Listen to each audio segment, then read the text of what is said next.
ચલણી નોટ પરનો ગાંધીજીનો હસતો ફોટો કોણે પાડ્યો હતો? નોટો પર મહાત્મા ગાંધીની તસવીર ક્યારે અને કેવી રીતે લાગી? મહાત્મા ગાંધીની હસતી તસવીર એ ભારતીય રૂપિયાની ઓળખ છે. પરંતુ શું તમે જાણો છો કે રૂપિયા પર ગાંધીજીની તસવીર ક્યારે અને કેવી રીતે આવી? આ તસવીર ક્યાંની છે? કોણે પાડી છે? આઝાદીના 49 વર્ષ સુધી ભારતીય ચલણ પર મહાત્મા ગાંધીનો ફોટો કાયમી ધોરણે છપાયો ન હતો, પરંતુ તેની જગ્યાએ અશોક સ્તંભ છાપવામાં આવ્યો હતો. 1949 સુધી નોટો પર કિંગ જ્યોર્જનો ફોટો.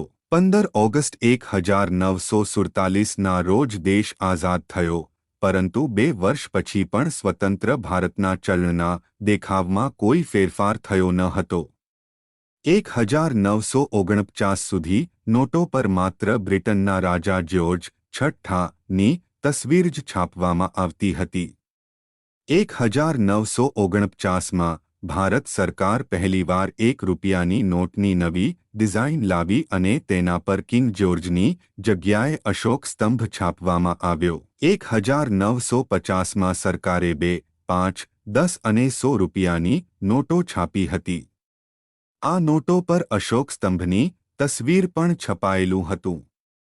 પછીના કેટલાક વર્ષો સુધી અશોક સ્તંભની સાથે ભારતીય રૂપિયા પર અલગ અલગ તસવીર છાપવાનું ચાલુ રાખ્યું. ઉદાહરણ તરીકે આર્યભટ્ટ ઉપગ્રહથી કોણાર્ક સૂર્ય મંદિર અને ખેડૂતો. પ્રથમ વખત રૂપિયા પર ગાંધીજીનો ફોટો ક્યારે છપાયો? વર્ષ 1969માં પ્રથમ વખત રૂપિયા પર મહાત્મા ગાંધીની તસવીર જોવા મળી હતી. તે વર્ષે મહાત્મા ગાંધીની 100મી જન્મજયંતિ હતી અને આ પ્રસંગે એક વિશેષ શ્રેણી બહાર પાડવામાં આવી હતી. આ સિરીઝની નોટોમાં મહાત્મા ગાંધીના સેવાગ્રામ આશ્રમની તસવીર છપાઈ હતી.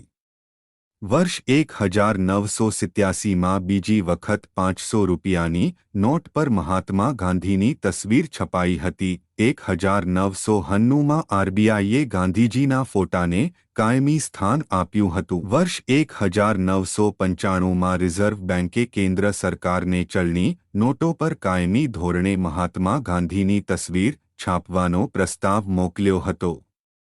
સરકારની મંજૂરી બાદ 1990માં અશોક સ્તંભની જગ્યાએ મહાત્મા ગાંધીની તસવીર સાથેનું ચલણ છાપવાનું શરૂ થયું. જો કે તે પછી પણ અશોક સ્તંભને નોટમાંથી સંપૂર્ણપણે દૂર કરવામાં આવ્યો ન હતો, પરંતુ તે ડાબી બાજુએ નાના કદમાં છાપવાનું ચાલુ રાખ્યું હતું.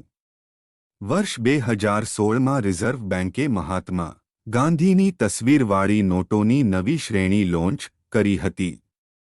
નોટ પર મહાત્મા ગાંધીની તસવીરની સાથે બીજી બાજુ સ્વચ્છ ભારત અભિયાનનો લોગો પણ છપાયો હતો.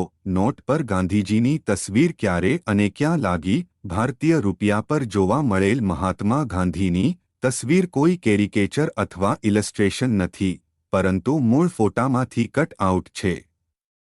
આ ફોટોગ્રાફ વર્ષ 1946માં કલકત્તા, હાલ કોલકાતાના વાઇસરોય હાઉસમાં લેવામાં આવ્યો હતો.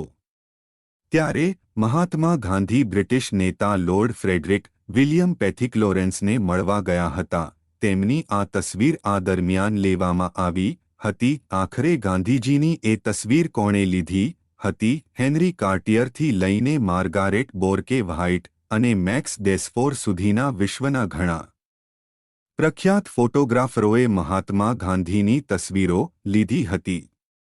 પરંતુ રૂપિયા પર દેખાતી ગાંધીજીની કોણે ખેંચી હતી તે આજ સુધી સ્પષ્ટ થયું નથી. બાપુની આ તસવીર ચલણ માટે કોણે પસંદ કરી હતી તે અંગે પણ કોઈ સ્પષ્ટ માહિતી નથી. અમારો વિડિયો પસંદ આવે તો લાઇક, શેર, સબસ્ક્રાઇબ કરજો. ધન્યવાદ મિત્રો.